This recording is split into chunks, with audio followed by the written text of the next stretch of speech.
Yesterday, I showed you a bit of a perfectly balanced Kraken in the Chikhalov. Today, we're going back to the surface, where this game is meant to be played, and I've got a miraculous Kraken for you in the Tier 8 Russian cruiser Petropavlovsk.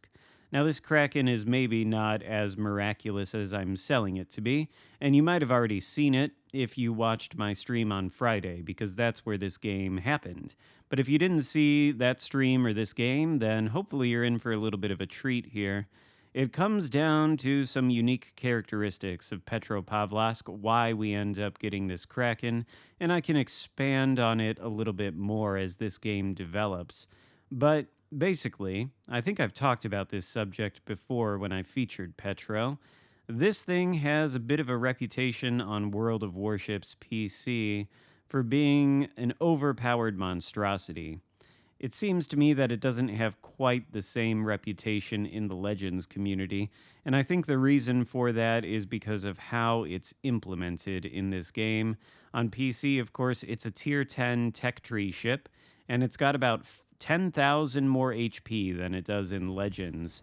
For whatever reason, the Legends devs decided to bump it down to Tier 8, and as a consequence, I think they decided it would be best to remove about 10,000 of its HP.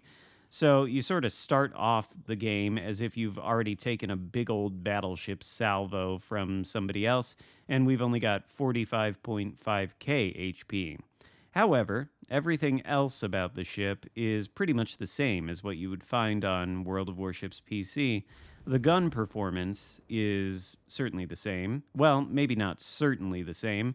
The penetration, the alpha strike, all of that, the shell velocity, that all seems to be pretty much the same. It feels very similar to me. I have the ship in both games, of course, and I've played it in both. So that feels similar. But I think Petro in this game might have a little bit less accuracy than it does on PC. That's okay, though. It's still got the same damage from the AP, the same pen, the same velocity, so the guns essentially do the same thing when they hit correctly, which is often enough that I don't think the less accuracy is too much of a problem for this ship. But crucially, it has the same armor values that it does in that game, which makes it an incredible tank, even though it doesn't have a lot of HP. A lot of the time, you would think you would need more HP to be considered a quote-unquote incredible tank, but not Petropavlovsk. Anyway, we're approaching the Bravo cap. We had a DD pushing into it, and I did want to point out that that DD was making a good move. He was reversing into the cap, and oftentimes you don't see random destroyers doing that in these standard battles. You see them pushing straight into the cap. And in this situation, if our DD had done that, he would have run headfirst into the Shimakaze. He might have been able to sink the Shimakaze, but that Shima's got two cruisers behind him, an A-Gear and a Michelangelo, which undoubtedly would have at least severely hurt our teammate destroyer, if not outright sunk him. But he approached the cap stern in, and so he was able to escape. He didn't push in when he didn't have any intelligence data, and I think that's worth calling out because that's an excellent move, and this destroyer on our team is going to prove throughout the entire course of this battle that he knows what he's doing. Meanwhile, we've got Schlieffen pushing in. We did radar the Shimakaze, which exposed him for long enough to lose a lot of HP, and then Schlieffen came in there, spotting the Shima with sonar. I think, thankfully, he's going to end up being able to take out the Shima. But of course, if you push a battleship into a cap containing a Shima, two cruisers, and then you've got a Yamato out there shooting at you as well, then you can expect to be sent back to port quite quickly.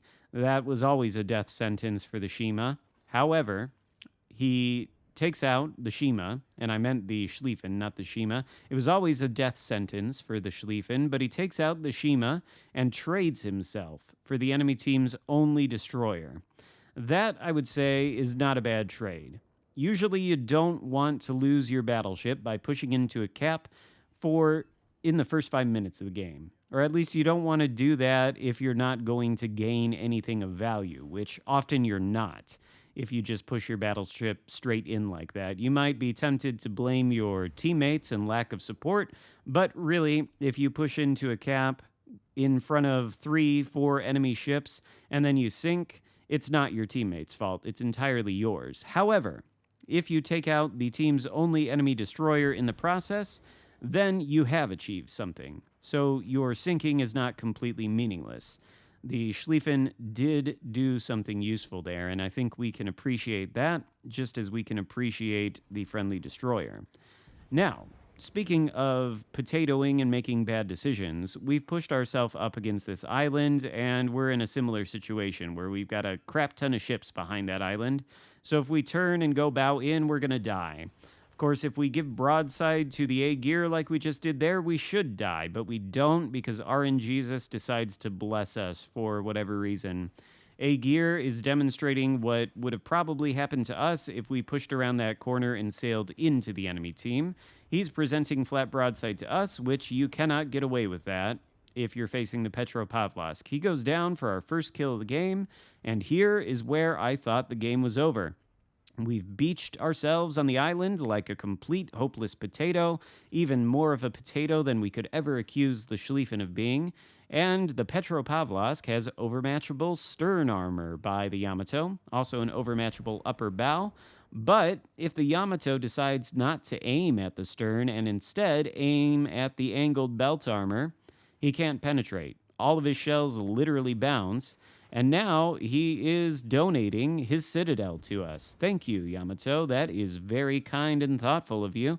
There's 5 citadels, courtesy of the Yamato's donation. He goes down, not for our second kill of the game, but for our first fisting ribbon, and we get about 30k off that guy in 5 citadels. Somehow, we come out of that engagement alive. Well, I mean, it's easily explainable. He did shoot at our angled belt armor, and he bounced all of his shells. If he had shot at the stern, he probably would have overmatched a good deal of it and been able to take us out. And if he had not decided to present flat broadside, then maybe he would not have sunk so easily. But he did, and we're still alive while he is dead. So that's good. We're going to be able to secure this cap now, which is nice because the enemy team has secured Charlie. Of course, they've held Delta the whole time, but we've got the friendly DD pushing up into the Delta cap. I think he's going to end up taking it and potentially taking out the battleship that's over there. Meanwhile, we're looking at Stalingrad across the way. Just lost vision of him. Stalingrad is, of course, another tanky Russian cruiser. But like the Petropavlovsk, if it's giving flat broadside, it can expect to be citadeled. There's our second 2 citadel series of the game. That's 10 citadels now, and our second kill of the game. Up to 90,000 damage done. Not necessarily an impressive number. But there are now only 4 ships left alive, one of which is inside of the Bravo cap, trying to undo our hard work. Oh, look, it's another Stalingrad. He's kind of angled. The island is between us and him. Petropavlovsk's shell velocity is just too good. Can't lob over islands at this kind of distance, so of course we just hit the island. Stalingrad manages to tag us in return, but only for an overpen. And now I don't think he can shoot at us at all. His teammates on the other side of the map, there's only 1 cruiser and 1 battleship, I think are too far away to have access to our broadside, so we should be pretty safe. And I think at this point, we are going to be able to turn in and deal with the Stalingrad. One of our teammates gets a massive hit on him, probably the battleship over there to the right of our ship. And now I think we feel comfortable turning in. It's going to take a long time. We've got to book the appointment in advance because Petro is certainly not an agile cruiser.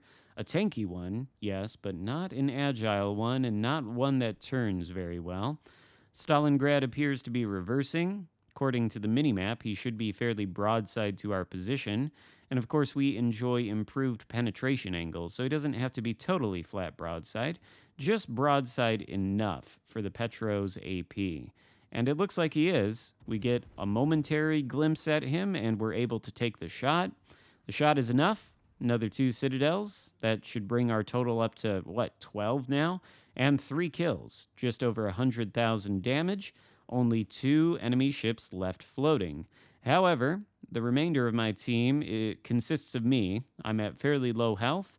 a cruiser with almost no health, and then another cruiser to the eastern side of the map on the other side of that island around Bravo. I don't know how much HP he has, but we're facing off against a battleship and an enemy cruiser. Our destroyer has taken out the other battleship that was hanging out in the Delta Cap, and he's secured the cap. So we're ahead on caps, we're ahead on points.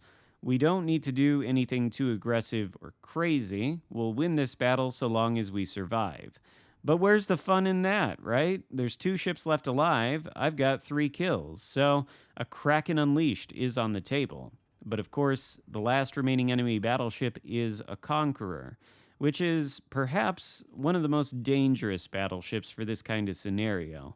The Conqueror is often going to be shooting HE. And Petro, as we've seen, it can easily bounce the shells of Yamato off of its belt armor. It's not going to be bouncing the Conqueror's HE, though.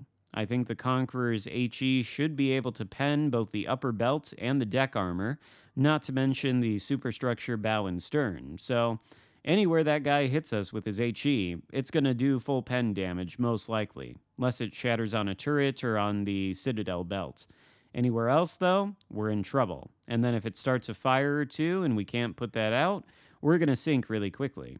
And then the cruiser is a Zhao, which is also a fire starter, a very good one at that.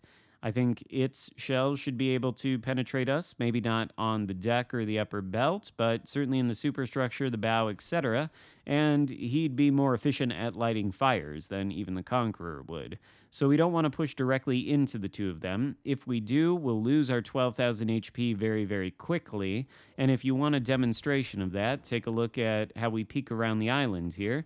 We get a shot into Conqueror. Results aren't great. He gets a shot into us. 12,000 HP immediately turns into 8,000 HP, and that was a bit of a low damage roll on the Conqueror's part. Imagine if more shells had hit us. He could easily take us out in one single salvo using just that HE. So we're going to have to reverse here a little bit. There's no reason for us to sink unnecessarily, especially when we've got our other 2 cruisers engaging both the Zhao and the Conqueror, and we know one of them had even less HP than we do. I think that cruiser is actually going to be going down here momentarily, and luckily we didn't keep pushing out because the Zhao apparently anticipated that and launched torpedoes at that corner, which honestly a little bit crazy, but hey. Conqueror, though, low HP, maybe about a little less than 10,000 left, maybe a little bit over 5K. He does take down the friendly Stalingrad, who is on almost no HP.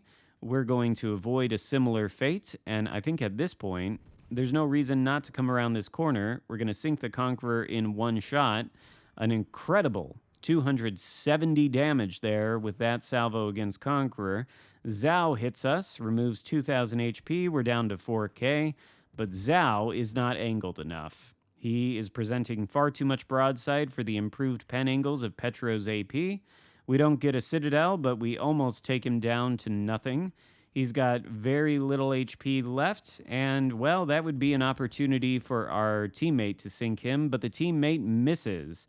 So we get a second chance, and the second time's a charm. We get the Kraken Unleashed there, and we end this battle somehow after almost sinking with only 37,000 damage done early on. We end it with a much more respectable 120k, nearly 3,000 base XP, and a Kraken Unleashed. So I hope you enjoyed the video. We'll get back to covering some of the new content here soon. I just didn't have really anything to show you on the Gdansk yet, which otherwise I would have shown you that. But hopefully you enjoyed this video. If so, give it a thumbs up, consider subscribing if you haven't already, and I'll see you next time. Goodbye.